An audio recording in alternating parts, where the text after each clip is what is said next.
네, 안녕하세요. 이승훈 감독. 빈 공간.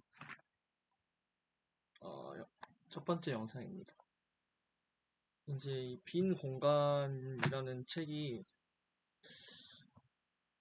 되게 이제 유명한, 연극계에서 유명한, 여기보다 이제 권위 있게 말할 수 있는 피터 브록이라는 사람이 쓴 책인데요. 언제나처럼 이제 첫 번째 영상은 이 책의 내용에 대한 간단한 요약과 이제 이런저런 작은 이야기들로 시작을 해볼까 하는데요. 이 책에서 이 책의 구조는 이제 피터 브록이 이제 연극을 네 가지 갈래로 나누어서 설명을 하면서 연극에는 이제 죽은 연극이 있고 지금 우리가 볼 수 있는 연극에는 살아있는 연극이 있고 그다음에 이제 어떤 신성한 연극이 있고 거- 신성한이라는 표현이 아니었죠. 성스러운 연극이 있고 네, 성스러운 연극이 있고 거친 연극이라는 게 있다. 라고 하면서 이제 각 갈래의 특징들을 설명을 하는 식으로 전개가 됐고 이제 책의 뭔가 궁극적인 목표라고 할 만한 것은 연극이 무엇인지를 이제 알아보는 것을 통해서 연극이 앞으로 어떻게 돼야 되는지, 어떤 것이 이제 어떤 연극을 추구해야 되고 그 연극에 참여하는 수많은 사람들은 어떤 식으로 이제 자신의 역할을 다해야 되는가, 뭐 이런 이야기를 하고 있다고 저는 생각이 됩니다. 이제 뭐 제가 당대 상황은 잘 모르겠지만 어쨌든 뭐 연극이란 무엇인가 이런 문제 제기도 되고 있었을 것 같고 그다음에 이제 뭐 영화가 나오는 게 이제 사실 중요했을 것 같은데 책에서 영화 이야기가 나오기도 하고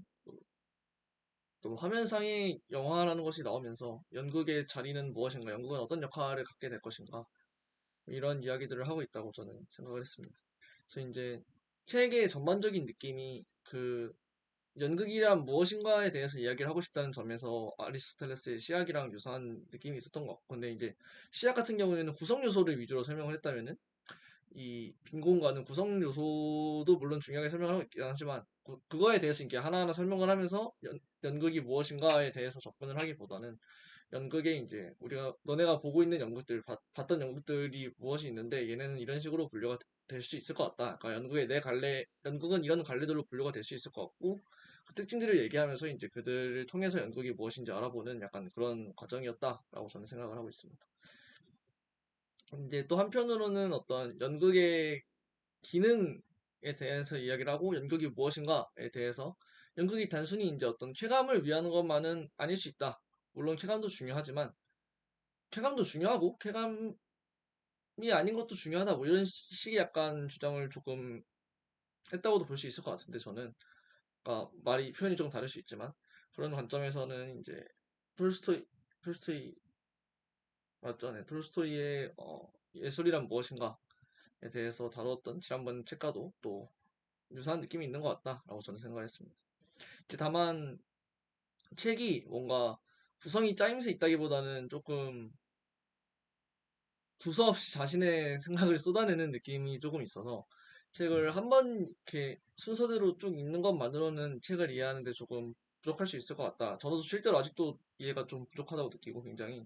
그래서 이제 여러 번 읽거나 혹은 이제 읽고 약간 이 다이제스트 하는 과정을 좀뭐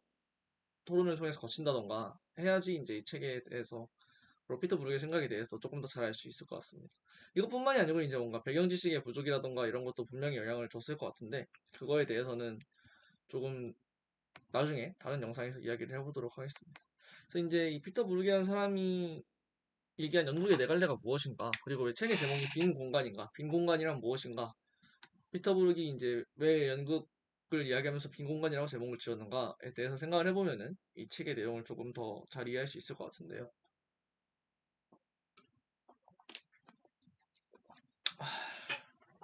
먼저 피터 브룩이 아까 얘기한 것처럼 연극을 네 가지 갈래로 나누었는데 죽은 연극, 성스러운 연극, 거친 연극, 그리고 이제 살아있는 연극 이렇게 네 가지로 나누었고요. 사실 이제 죽은 연극이랑 살아있는 연극이 약간 대척점에 있고 어, 이 성스러운 연극과 거친 연극이 약간 대척점에 있는 느낌이었는데 이제 어쨌든 궁극적으로 피터 브룩이 얘기하고 싶었던 게 살아있는 연극이 있었던 모양인지 이 죽은 연극에 대해서 얘기를 하면서 문제 제기를 조금 하고 이 성스러운 연극이었나 그 나머지 두 개도 이제 약간 이거 죽은 연극에 대한 어떤 대체 방안이라고 해야 될까요? 이런 방식도 있다라고 얘기를 하면서도 얘네도 어느 정도의 한계가 있고 그래서 이제 살아있는 연극이란 무엇인가 뭐 이런 식으로 얘기를 전개하고 싶었던 것 같은데 그래서 이제 서로 대척되는 것끼리 붙어 있지 않고 어떤 이런 일련의 순서를 가지게 된 것 같은데 네 그렇습니다. 죽은 연극이라고 하면은 이제 딱 봐도 어감이 좋지는 않죠. 이제 죽은 연극을 제 나름대로 정리를 해보자면은 이 변화가 없고 그러니까 어떤 정해진 것대로 따르려고 하고 그 다음에 쾌감을 주거나 어떤 다른 기능을 가지지 않고 단순히 그 오히려 어쩌면 그 오히려 그 지루하다는 면 자체가 권위가 되어서 어떤 힘을 가지고 있는 연극이라고 할 수 있을 것 같습니다. 그래서 이제 권위를 그 권위가 이제 어디서 나오는 거냐면은 약간 이 지루한 고급 문화라는 어떤 그런 타이틀에서 오는 것이고 이 그 고급 문화 어떤 이 전통이 있는 문화라는 의식을 가지기 위해서 이 이전에 했던 어떤 배우들이나 연극의 양식, 표현 방식 이런 것들을 전혀 영향가 없이 그냥 그대로 똑같이 따라하려고 하는 어떤 그런 풍조를 가지고 있고 피터 브룩이 이제 그런 연극들을 굉장히 비판하면서 오늘날 고전을 다루는 수많은 연극들이 그리고 이제 브로드웨이나 이런 데서 방영하는 수많은 연극들이 그런 특징을 가지고 있다. 그저 이제 그 전에 했던 같은 제목의 연극을 그대로 하고 그 연기를 배우들은 선배의 연기를 그대로 따르려 하고 어조나 어떤 은유를 지키려고 하고 그게 더 이상 시대에 맞지 않으면 피터브룩은 이제 그 시대가 연극이라는 것이 이 사회에 어떤 상호작용을 하는 기능이 있을 수 있다고 생각했던 것 같아요. 실제로 관객과의 상호작용을 굉장히 중요하게 얘기하기도 했고 그런 관점에서 연극에서 어떤 필요한 표현 방식이나 이런 것도 유행이 있고 어떤 시대에 따라서 변함이 있는 것인데 그런 것들을 신경 쓰지 않고 그러니까 연극에 어떤 변화무쌍한 점이 있어야지 살아있는 연극인데 살아 움직이는 어떤 변화무쌍한 연극이 있는데 그런 것이 없고 이제 그냥 축 처져 있는 죽어 있는 그냥 이제 변하지 않고 어떤 돌덩이처럼 이제 그냥 그대로 있는 그런 연극들을 비판하기 위해서 어떤 죽은 연극이라는 연극의 갈래를 얘기했던 것 같습니다. 연극을 죽게 만드는 것은 피터 브룩이 얘기하기는 단순히 전통뿐만이 아니고 뭐 자본주의나 이런 것들도 연극을 죽게 만들 수 있다. 충분한 연습 기간을 가지지 않고 충분한 연습 기간이 없으면 이제 배우가 자신의 역할에 대해서 생각해보고 뭔가 할 시간이 줄어들고 리허설 뿐만이 아니고 연출하는 사람도 이제 뭔가 시간에 쫓기게 되고 이런 것들이 연극을 죽게 만든다. 라고 얘기를 했던 것 같습니다. 오늘날 많은 연극들이 여전히 떻게 보면은 죽은 연극이다라고도 생각할 수 있을 것 같아요. 왜냐하면은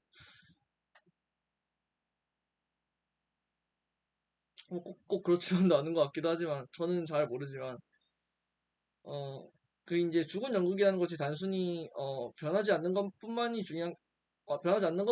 게 아니고 이제 관객에게 어떤 영향을 주고 그런 것들을 이제 또 피터 브룩이 강조를 했는데 그런 관점에서 봤을 때 우리 오늘날 연극을 보는 사람들이 연극을 통해서 얼마나 감동을 얻고 감동뿐만이 아니고 어떤 사회적 기능을 주는가에 대해서 생각을 해봤을 때 근데 또 이제 뒤져서 생각해 보면은 어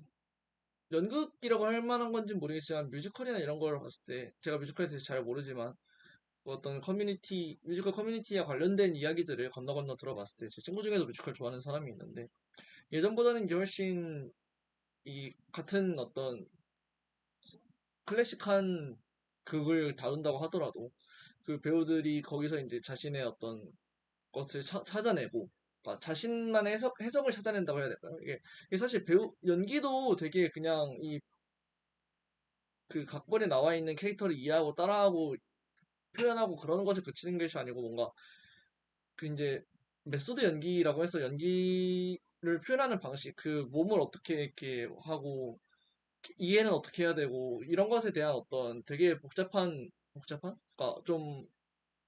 깊이 있는 이야기들이 있는 걸로 알고 있는데 방법론적인 이야기는 왜 써드는데 하여튼 연기에 대한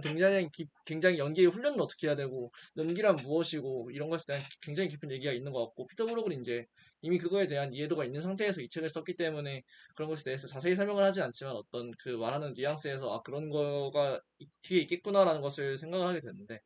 그거에 대해서 제가 잘 알지 못해서 단어 선택을 하거나 어떤 표현을 하기가 굉장히 난감하긴 하지만 어쨌든 이 연기를 함에 있어서 배우들이 계속 이 선배가 어떻게 했는지 이런 것들을 하지 않고 자신의 어떤 무언가를 하기도 하는 것 같고 그 다음에 저는 개인적으로 많이 보진 않았지만 뮤지컬이나 연극을 볼 때 뭔가 이 하나가 되는 느낌을 하나가 된 느낌일까 서로 상호작용을 하는 느낌을 어느 정도 받았던 것 같아서 그런 관점에서 봤을 때 예전 이 피터브룩이 비판한 그냥 어쩌고 저쩌고요 뭐 이렇게 해서 말투도 굉장히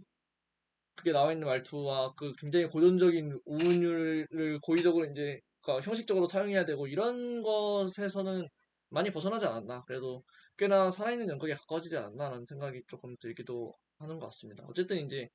죽은 영혼과 살아있는 연극에 대해서는 어 저도 피터 브룩처럼 저도 이렇게 정확하게 정의를 내리진 않았지만 피터 브룩처럼 뭔가 제가 이해한 특징들을 위주로 조금 설명을 드렸던 것 같고 살아있는 연극이라고 한다면 이제 죽은 연극의 대초점에 있는 어떤 연극일 것이고 그것뿐만이 아니고 이제 사실 살아있는 연극에서는 피터 브룩이 살아있는 연극이 무엇인지에 대해서 이야기하기보다는 연출가가 어떻게 그러니까 살아있는 연극이 만들어지기 전에 특히 리허설 단계에서 어떤 일들이 일어나야 되는가 연출가들은 어떻게 해야 되고 배우들은 어떻게 해야 되고 이런 이야기들을 주로 한 것 같아서 관객들과의 관계는 또 어떻게 형성되어야 되고 디자이너는 뭘 해야 되고 이런 이야기들을 주로 했던 것 같아서 아무튼 이렇게 해서 첫 번째 죽은 연극이랑 네 번째 살아있는 연극 챕터에 대해서는 어느 정도 얘기를 한 것 같고요. 그다음에 이제 성스러운 연극과 거친 연극이라는 것이 있는데 성스러운 연극은 피터 브룩이 말하기를 이 세계에 있지만 우리가 포착하지 못하는 것을 들어 볼 수 있게 해주는 그러니까 연극이 그거를 봐서 우리에게 이제 끌어 표현을 해주는 어떤 그런 연극이라고 했던 것 같아요. 그래서 이제 우리 주위에 있지만 보이지 않는 것이라고 한다면은 떤 영적인 것이 될 수도 있고 약간 종교적인 의미를 가진 것이 될 수도 있고 꼭 그렇지 않더라도 뭔가 이제 이게 또 뭔가 프로이트적인 이야기가 될 수도 있을 것 같은데, 그 우리의 무의식 속에 있는 어떤 억압되어 있는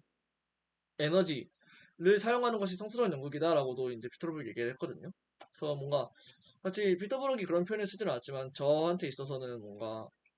당시라고 해야 될까요? 이제, 하여튼 모더니즘 중에 그 초현실주의와도 비슷하다고 느꼈는데, 초현실주의 어떤 자동 기술이나 이런 것들은 그림으로 넘어가면서 이제 뭔가 이 서로 잘 붙어있지 않을 것 같은 현실의 물체들을 붙여놓고 이 어떤 낯섦이라고 해야 되나요? 그것을 통해서 우리에게 어, 어, 하여튼 아, 단어가 기억이 잘 안 나네요. 하여튼 지난번에 얘기를 많이 했었던 것 같으니까 전시주의에 대해서는 그런 식의 이제 이야기를 하고 있고 그 그림 말고 이제 소설이나 이런 데로 넘어가서는 자동 기술이라고 해서 그냥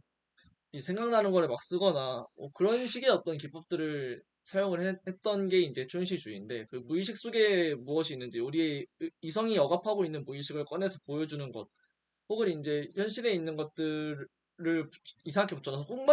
같은 느낌을 주는 것이 이제 초현실주의의 어떤 풍조나 스타일이라고 할 수 있는데 이 성스러운 영국에서 피터 브룩이 얘기한 특징들이 이제 낯설게 보는 것 기존에 있던 것은 이제 낯설게 보게 사람들이 낯설게 관객들이 낯설게 보게 해서 이 자기가 지금 보고 있는 것이 연극이라는 것을 인지하게 하면서 그러니까 어떤 이성적으로 연극을 본다라는 표현을 하는데 연극을 보게 하면서 동시에 연극에 몰입을 해서 이제 어떤 연극 외적인 부분에서도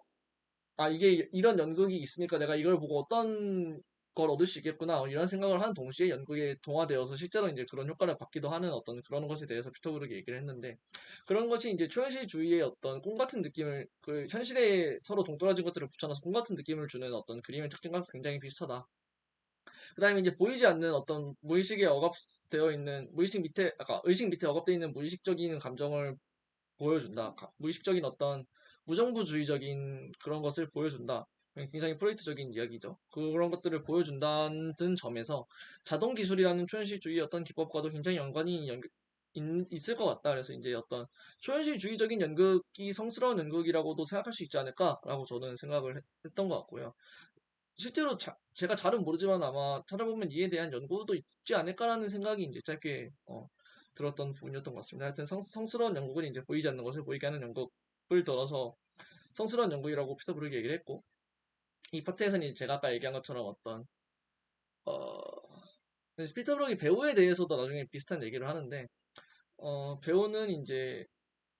뭐라고 해야 될까요? 뭐라고 했더라? 부지런하면서도 부지런하지 않아야 된다? 그러니까 배역에 충실하면서도 자신이 이 배역 그대로가 아니고 배역을 연기하는 사람이라는 것을 인지를 하고 있어서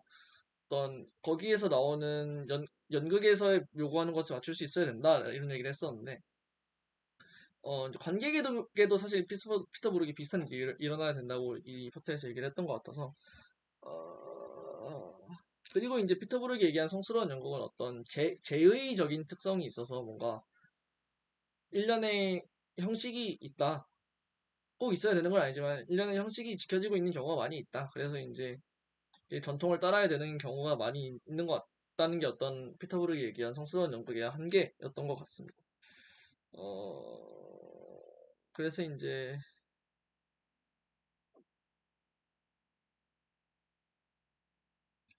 또 이 챕터에서 뭔가 얘기했던 것 중에 흥미로웠던 것 중에 하나는 언어를 사용하지 않고 어떻게 표현을 할 수 있는가. 그러니까 이게 감춰져 있는, 억압되어 있는 무의식을 표현한다는 점에서 언어 말고 다른 방식을 사용하는 것을 이제 피터브룩이 얘기를 한 것 같은데, 그 잔혹극단이라는 것을 이제 피터브룩이, 어, 만들어서 거기서 어떤 실험적인 연습을 했었는데, 훈련을 했었는데, 그런 이야기들이 쭉 써 있는 게 이제 그러니까 직접 그 자리에 있는 사람, 사실 이 잔혹극단의 어떤 실험에 대한 이야기는 직접 그 자리에 있는 사람만이 느낄 수 있는 방식으로 소설이 되어 있어서, 그러니까 어떤 사람이 어떤 연기를 했는데 아기를 엄청 훌륭하게 잘 표현해냈다라는 식으로만 써 있고 그 사람이 뭘 했는지에 대해서는 아마 왜냐면 언어를 제외한 방식으로 표현을 하는 것이 어떤 목적이었기 때문에 글로 표현하기도 아주 어려울 뿐더러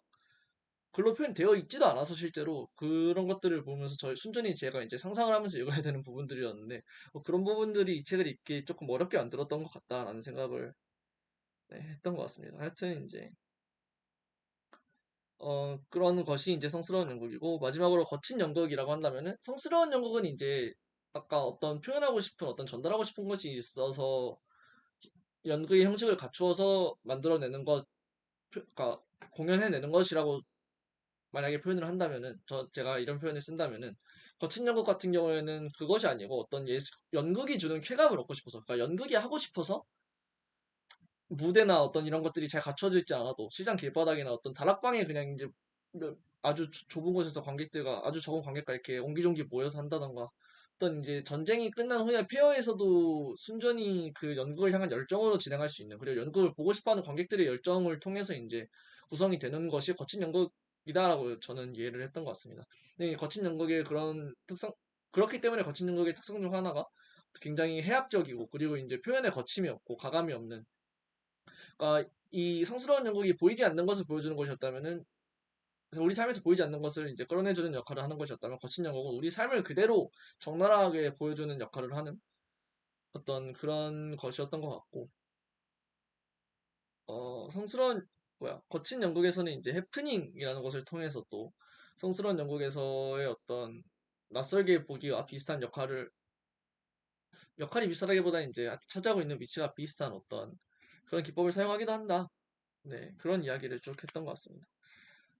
어, 하여튼 그래서 이제 네 가지 관례 연극에 대해서 이야기를 하고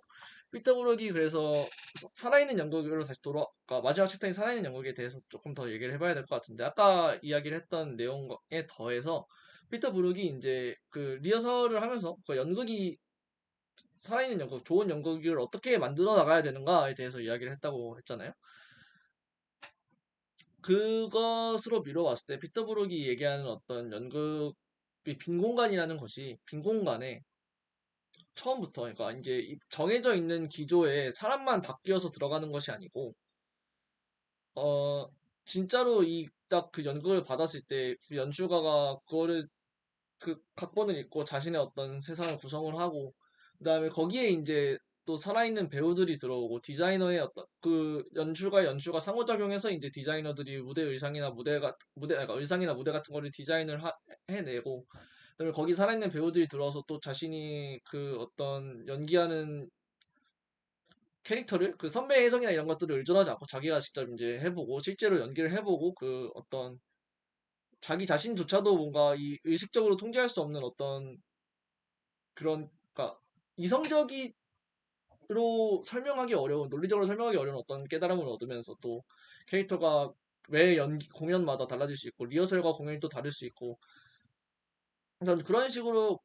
거기에 이제 그 어떤 연극을 보고 싶어 하는 열정이나 혹은 연극을 통해서 어떤 카타르시스를 느끼고 싶어 하거나 혹은 사회적인 것을 얻고 싶어 하는 그 의식을 가진 관객들이 들어오고 해서 이제 빈 공간으로부터 차근차근 이런 요소들이, 살아있는 요소들이 변화무쌍하고 서로 상호작용하는 요소들이 채워지면서 구성되는 것이 연극이다라는 이야기를 피터브룩이 하고 싶었기에 빈 공간이라는 표현을 썼다고도 생각을 하고요, 저는.